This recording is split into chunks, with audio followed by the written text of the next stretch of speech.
Hi viewers, welcome to our channel. ప్రస్తుతం మనతో పాటు సీనియర్ పొలిటీషియన్ మాజీ హోంమంత్రి మైసర్ రెడ్డి గారు ఉన్నారు. వారితో ఒకసారి మాట్లాడదాం. సార్ నమస్కారం సార్. నమస్కారం. సార్ గత 2, 3 రోజుల నుంచి కూడా కవిత కొత్త పార్టీ పెట్టబోతుంది అనే ఒక అంశమే తెలంగాణ రాజకీయాల్లోనే హాట్ టాపిక్‌గా మారిపోయింది. అంటే తెలంగాణ జాగృతి అని పార్టీ పేరుని జూన్ 2న అనౌన్స్ కూడా చేయబోతున్నట్టుగానే మొత్తం కూడా అందరూ కూడా నమ్ముతున్నారు. ప్రతిపక్షాలు కూడా అంటే కాంగ్రెస్ వాళ్ళు కావచ్చు, లేకుంటే బీజేపీ వాళ్ళు కూడా కావచ్చు, వాళ్ళు కూడా మాట్లాడేస్తున్నారు. మరి నిజంగా కొత్త పార్టీ పెట్టబోతుందా? సో ఇది ఏ విధంగా చూడొచ్చంటారు సార్ దీన్ని? అంటే కొంత అసంతృప్తితో ఉన్న మాట వాస్తవం. హ్మ్. ఆమెకు సరైన ప్రాతినిధ్యం గాని, ప్రాముఖ్యత గాని హ్మ్. రావటం లేదని చెప్పి ఆహ్, కొంచెం బాధ వ్యక్తం చేస్తుంది. ఆందోళన వ్యక్తం చేస్తుంది. ఓకే. ఆమె ఎప్పుడో 10 రోజుల కిందట రాసిన ఉత్తరం హ్మ్. ముఖ్యమంత్రి గారికి వరంగల్ సభ తర్వాత రాసిన లెటర్‌ను దాన్ని లీక్ చేశారు పత్రికలకు. అవును. లీక్ చేసినారు కాబట్టి ఆయన చుట్టూరు ఉన్న దయాలేనని ఆ మాట అన్నది. హ్మ్. అంటే ముఖ్యమంత్రికి రాసిన లెటర్ లీక్ చేయాలంటే కొందరికి సంబంధించిన వ్యవహారమే. అవును.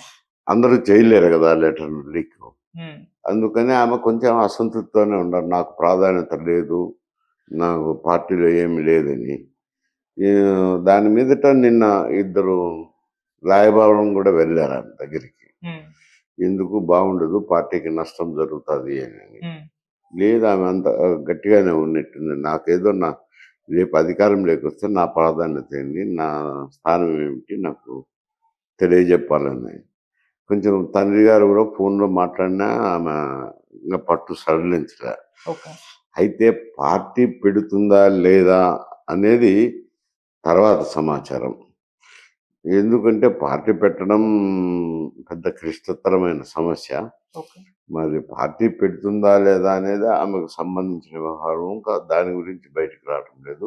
ఓకే. అసంతృప్తితో ఉన్న మాట మాత్రమైతే వాస్తవం. హ్మ్. అది కూడా ముఖ్యంగానే కేటీఆర్, కేసీఆర్, బిఎల్ సంతోషం హ్మ్. వాళ్ళ ఫ్యామిలీకి సంబంధించిన వ్యవహారమే. హ్మ్. అంతా ఫ్యామిలీ మెంబర్స్ మీదనే ఆమె అసంతృప్తి వ్యక్తం చేస్తున్నారు. ఓకే. అది ఏ దారి తీస్తుందో కొన్ని వార్తలు కూడా వచ్చాయి. కాంగ్రెస్‌తో కూడా రాయబారాలు సాగుతున్నాయి అని. అవును. ప్రత్యేక పార్టీ పెడుతుందని. హ్మ్. ఇట్లా రకరకాల వార్తలైతే వస్తున్నాయి. అల్టిమేట్‌గా మరి ఆహ్, ఆహ్, కలిసిపోతారా? ఆమెకు ప్రముఖ ప్రాధాన్యతనిచ్చి మళ్ళీ పార్టీలో కలుపుకుంటారా? లేదు, దూరం పెట్టాలా అని అనుకున్నప్పుడు చీలికలైతే వస్తాయి కదా! తప్పదు కదా! ఓకే. అప్పుడైతే పార్టీ పెట్టొచ్చు. ఎవరితోనా సంప్రదింపులు కూడా చేయొచ్చు ఆమె. ఓకే. సార్ ఇక్కడ ప్రాధాన్యత అంటే దీనిపైన చర్చ జరుగుతుంది. ప్రాధాన్యత అంటే ఎలా? ఇప్పుడు కేసీఆర్ గారి తర్వాత కవిత గారే అంటే సీఎం అయ్యేది అన్న ఒక ఆ ఉద్దేశంతోటేనా? లేకపోతే ఇంకేదన్నా ప్రాధాన్యత మిస్ అయిందనా? అంటే సీఎం కోసమే 4 స్తంభాల ఆట అంటూ కూడా ఇప్పుడు సెటరికల్‌గా కూడా మాట్లాడుతున్నారు. వాళ్ళ కేటీఆర్ గారికి, హరీష్ రావు గారికి, కవిత గారికి, కేసీఆర్ గారికి మధ్య జరుగుతున్న ఇది. ఆ సీఎం కోసమేనా? లేకపోతే ఇంకేదన్నా అంటే ఉద్దేశం సీఎం అయ్యుండొచ్చా సార్? పోస్ట్ కాదు. హ్మ్. పార్టీలో ప్రాధాన్యత వేరు, సీఎం పోస్ట్ వేరు. హ్మ్. సీఎం పోస్ట్ అంటే ఆయన కేసీఆర్ గారు బతికుంటే పార్టీ అధికారంలోకి వస్తే ఆయనే ఉంటాడు ముఖ్యమంత్రి, అవును. ఇంకొకరు ఉండరు. హ్మ్. కాబట్టి సీఎం పోస్ట్ అనేది సమస్య కాదు. హ్మ్.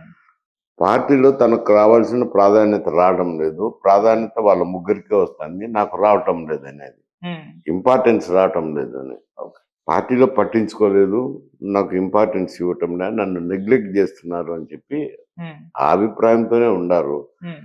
ఇంకా అది ఏ పరిణామాలకు దారిస్తుందో, ఏదో రాజీ కుదిరి మళ్ళీ సర్దుబాటు చేసుకుంటారా? హ్మ్. సర్దుబాటు చేసుకోకపోతే ఇంక ఆమెకు విధాయకం లేదు కదా! ఇంత బహిర్గతమైనాక వేరే పార్టీలో పెట్టుకోవాల్సిందే. ఓకే. సో, ఇప్పుడు పార్టీ పెడితే కవిత గారు అంటే అది సర్వైవ్ అవుతుందా పార్టీ అన్నది కూడా చర్చ ఇప్పుడే జరుగుతుంది. పార్టీ పెడుతుందని ఇంత బయట సర్క్యులేట్‌లో ఉన్నా ఆమె ఒక్క మాట కూడా ఖండించలేదు. ఇంకా లేదు పెట్టట్లేదు నేను అని కూడా చెప్పలేదు. సో, ఇదే బలం చేకూరుస్తుంది. రఘునందన్ రావు గారు నిన్న మాట్లాడారు. కాంగ్రెస్ మాట్లాడుతుంది. పెట్టేస్తుంది జూన్ 2న తెలంగాణ ఆవిర్భావ దినోత్సవం. ఆ రోజే తెలంగాణ జాగృతి పార్టీ పేరని కూడా చెప్పేస్తున్నారు. సో, ఆ అవకాశాలు ఎక్కువగా ఉన్నట్టు తెలుస్తున్నాయి సార్. అంటే అది ఏమవుతుందో మధ్యన ఉన్నారు గదా! పెద్ద మనుషులు ఉంటారు గదా! ఆమె హ్మ్. మధ్యన, వాళ్ళ మధ్యన, కుటుంబం మధ్యన మాట్లాడేవాళ్ళు. ఓకే. ఎందుకంటే ఇది ఒక కుటుంబంలోని వ్యవహారం. బంధాలు తెంచుకోవాలంటే కొద్ది కష్టాలు ఉంటాయి. రాజకీయ కుటుంబం అయితే రాజకీయంగా ఉంటే ఇష్టపడితే ఉండొచ్చు, ఇష్టం లేకపోతే వెళ్ళిపోతుండొచ్చు. ఇక్కడ రక్త సంబంధం కూడా ఉంది కాబట్టి విడిపోవాలంటే కొన్ని సమస్యలు. ఆమె విడిపోతే మాత్రం బీఆర్ఎస్‌కు నష్టమే జరుగుతుంది. హ్మ్. ఎందుకంటే ఎంతో కొంత బీఆర్ఎస్ ఓట్ బ్యాంక్ చీలిపోతుంది గదా! అవును. ఆమె గూడా ఉద్యమంలందు పనిచేసినారు గాబట్టి కార్యకర్తలుంటారు. దానివల్ల నష్టం బీఆర్ఎస్‌కి జరుగుతుంది. మరి ఈ లోపల ఇవన్నీ ఎందుకని కుటుంబంలో ఏదైనా సర్దుబాటు చేసుకుంటారా? సర్దుబాటు చేసుకుంటే ఏముండకపోవచ్చు. సర్దుబాటులో చేసుకోకుండా నెగ్లెక్ట్ జేస్తే ఏమవుతుందిలే ఏం కథ అని నెగ్లెక్ట్ జేస్తే మాత్రం పరిణామాలు వేరే విధంగా ఉంటాయి. ఓకే. సార్ ఇటు కవిత గారిని ఆహ్, షర్మిల గారితో కంపేర్ చేస్తున్నారు. ఇక్కడ టీఎస్ షర్మిలగా మారిపోయింది కవిత గారంటూ కూడా చాలా పత్రికలు రాసాయి. ఏబిఎన్, ఆంధ్రజ్యోతి వాళ్ళ కొత్త పలుకులు ఆర్‌కే గారు కూడా రాసారు.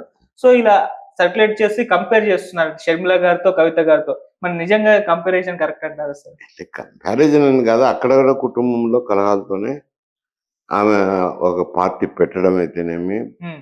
తెలంగాణ ప్రాంతంలో పర్యటించడం అయితేనేమి, హ్మ్.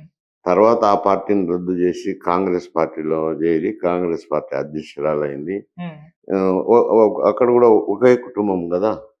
ఇక్కడ అదే అన్నా చెల్లెల మధ్య అక్కడ. ఓకే. ఇక్కడొచ్చేసరికి కూడా సేమ్ అన్నా చెల్లెల మధ్యనే అయితది. మరదల మధ్య అయితది. అవును. సేమ్ అదే పద్ధతి ఉంది. అందువల్ల కంపారిజన్ చేస్తుండొచ్చు. ఓకే. కాకపోతే ఆ రాజకీయ పరిణామాలు వేరు, ఈ రాజకీయ పరిణామాలు వేరు. ఓకే. సో, కేసీఆర్ గారు దీన్ని హ్యాండిల్ చేయడంలో ఫెయిల్ అయ్యారు ఇప్పటి వరకు అనుకోవచ్చా సార్? అంటే బహిర్గతంగా ఇంత అసంతృప్తి కవిత గారు ఎక్స్‌ప్రెస్ చేసినప్పుడు కంపల్సరీగా అదొక నెగటివిటీ స్ప్రెడ్ అవుతుంది. బీఆర్ఎస్ పార్టీ కూడా డ్యామేజ్ చేసే ఛాన్స్ ఉంది. మరి ఇంతవరకు ఎందుకు తెచ్చుకున్నారు అని కూడా కేసీఆర్ గారు అసలు ఇంతవరకు తెచ్చుకునేది ఎందుకు చూసారని కూడా అంటున్నారు. ఎంతవరకు తెచ్చుకున్నారంటే ఇవి ఇప్పుడిప్పుడే వస్తున్నాయి కదా! లెటర్లు రాసేటప్పుడు హ్మ్. అయ్యే లెటర్ల రూపంలోనే ఉన్నాయి. దాన్ని విడుదల చేయడంతో వచ్చింది ఈ సమస్య. ఓకే. ఆ లెటర్‌ని లీక్ చేసినారు. విడుదలంటే విడుదల కాదు, లీక్ చేసినారు. లీక్ చేయడంతో ఈ సమస్యలన్నీ ఉత్పన్నమైనాయి. హ్మ్. ఆయన కూడా నిన్న మాట్లాడేటప్పుడు ఇద్దరు ఆహ్, ఆహ్, బంధుత్వం ఉన్నోళ్ళే వాళ్ళిద్దరు కూడా మాట్లాడినోళ్ళు. ఓకే. ఈయన కూడా మధ్యలో ఫోన్ చేసి నచ్చజెప్పేదానికి ప్రయత్నం చేసినారని. అంటే ఆమెకు నా ప్రాధాన్యత ఏంటో నాకు చెప్పండి అని అంటుంది. దాని మీద పట్టుదలగా ఉంది. అటువంటి ఇది పరిష్కారం చేసుకుంటే బాగానే ఉంటది. చేసుకోకపోతే బీఆర్ఎస్‌కు నష్టం జరుగుతది. ఓకే. సార్ ఇప్పుడు ఆ లెటర్‌లో కొన్ని అంశాలు చూస్తే కంప్లీట్‌గా ఇప్పుడు కాంగ్రెస్‌కు చేతిలో అస్త్రం ఇచ్చినట్టుగా కనిపించింది బీఆర్ఎస్ విషయంలో. అంటే సామాజిక న్యాయం జరగలేదు 10 ఏళ్లలో అని చెప్పేసి కవిత గారు ఆ లెటర్‌లో రాసారు. అండ్ బీజేపీతో అంటే బీజేపీని 2 నిమిషాలైనా మీరు విమర్శించలేదు. దీంతో బీజేపీతో ఏమైనా సంబంధాలు ఫ్యూచర్‌లో పెట్టుకుంటారేమో ఆల్రెడీ కాంగ్రెస్ వాళ్ళు అదే ఆరోపిస్తున్నారు. బీజేపీ, బీఆర్ఎస్ ఒకటే అని చెప్పేసి. ఈ 2 అంశాలు ప్రధానంగా ఇప్పుడు బీఆర్ఎస్‌కి నెగెటివ్‌గా మారిపోతున్నాయి. అంటే చెప్పింది ఎవరో కాదు సొంత పార్టీ నేత కూతురు చెప్పడంతో ఇది కాస్త మరింత డ్యామేజ్ చేసే ఛాన్స్ అయితే కనిపిస్తున్నాయా సార్? అది అయితే ఉంది. హ్మ్. తప్పకుండా ఆమె విడిపోయి కొత్త పార్టీ పెట్టినా హ్మ్. ఈ లేఖలోని అంశాలే కాదు. హ్మ్. బయటకొచ్చిన తర్వాతైనా మాట్లాడతారు కదా! ఏ అంశాలను మాట్లాడతారు. హ్మ్. ఆమె బయటికి వెళ్లి పార్టీ పెడితేనో, వేరే పార్టీతో అనుసంధానం అయితేనో మాత్రం అది బీఆర్ఎస్‌కు నష్టమే జరుగుతది అంటాను. హుహు. తప్పకుండా. ఓకే. మరి దీన్ని కంట్రోల్ చేయగలరా కేసీఆర్ గారు? వదిలేస్తారంటారా? అంటే సరే ఇప్పటి ఆమెకు వరకు పరిస్థితులు చూస్తే ఆయన వదిలేసినట్టుగా అనిపిస్తుంది. అంటే డైరెక్ట్‌గా వెళ్లి మీటింగ్ కూడా పెట్టలేదు. మాట్లాడే ప్రయత్నం కూడా చేయలేదు. అలా ఫోన్‌లో మాట్లాడినారు. హ్మ్. ఫోన్‌లో మాట్లాడినాడు. నచ్చజెప్పేదానికి ప్రయత్నం చేసినారు. అయితే ఆమె భీష్మించుకొని కూర్చుంది. నా ప్రాధాన్యత ఏదో ఇప్పుడే చెప్పండి. రేపు హ్మ్. అధికారంలోకి వచ్చినా కానీ, హ్మ్. ప్రస్తుతం పార్టీలో అయితేనేమి, హ్మ్. నా ప్రాధాన్యత ఏదో నాకు స్పష్టంగా చెప్పండి. స్పష్టం చేస్తేనే లేకపోతే నా ఆలోచన నేను చేయాల్సిందొస్తుంది అని అంటుంది. ఓకే. అది స్పష్టం చేయాలంటే వాళ్ళు కూడా చర్చించుకోవాలి కదా! హ్మ్. ఒకాయన విదేశాలకు పోయినారేమో కుమారుడు. హ్మ్. ఆయన రావాలా, మాట్లాడుకోవాలా. టైం పడతది గదా! ఏదైనా ప్రాసెస్ జరిగేసరికి. ఓకే. మరి ఎందుకు లేని సర్దుబాటు చేసుకుంటారో, లేకపోతే పోనీ నువ్వు పోతే ఏం కాదు అని వదిలిపెడతారా అనేది అది అదే కుటుంబంలోని వ్యవహారం. ఓకే. సో, ఇదంతా కూడా అధికారం బీఆర్ఎస్ కోల్పోవడం వల్లనే ఇటువంటి తంటలొచ్చి పడ్డాయి. అధికారం ఉండుంటే వేరేలా ఉండేది పరిస్థితులు అని కూడా మాట్లాడుతున్నారు సార్. కరెక్టే ఆ! అంటారా? అధికారం పోయేది పోయేదేముందిలే గానీ, ఒక 5 సంవత్సరాలుంటారు, 5 సంవత్సరాలు పోతుంటారు. అవును. ప్రజల తీర్పది. సరే అధికారం పోయిన దాని వల్ల వచ్చినాయనరు. అధికారంలో ఉన్నప్పుడు కూడా విభేదాలు కనపడుతున్నాయి కదా, వాళ్ళు మాట్లాడే మాటలు బట్టి, ఉమ్, విధానం బట్టి, తీరును బట్టి ఆయన కుమారునికి ఎక్కువ ప్రాధాన్యం వస్తుంది. తర్వాత హరీష్ రావు గారికి ప్రాధాన్యం వస్తుంది.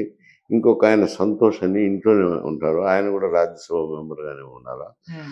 వాళ్ళకే ఎక్కువ ప్రాధాన్యతనిస్తున్నారు, నాకు ప్రాధాన్యతనివ్వలేదు అనేదే ఆమె వాదన.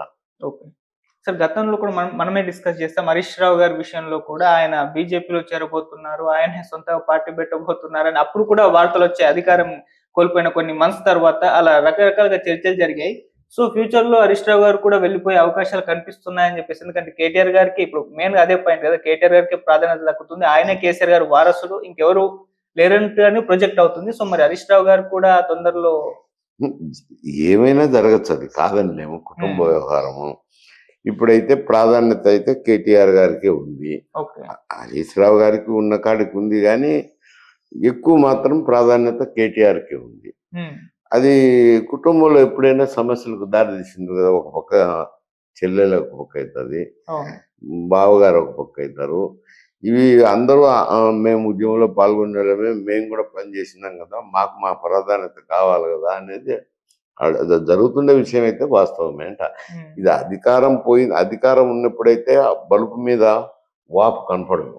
ఓకే ఇప్పుడు ఏమవుతుందంటే అధికారం పోయినాక ఇవన్నీ బహిర్గతం అవుతుంటాయి. ఓకే సార్, ఇదంతా జనాల్లోకి ఏ విధంగా వెళ్తుంది అంటారు సార్? అది పార్టీకి నష్టమే అంటాను కదా. ఉమ్, దీని మీద ఎంత చర్చ జరిగితే అంత బీఆర్ఎస్ పార్టీకే నష్టం జరుగుతుంది అంట. Right sir.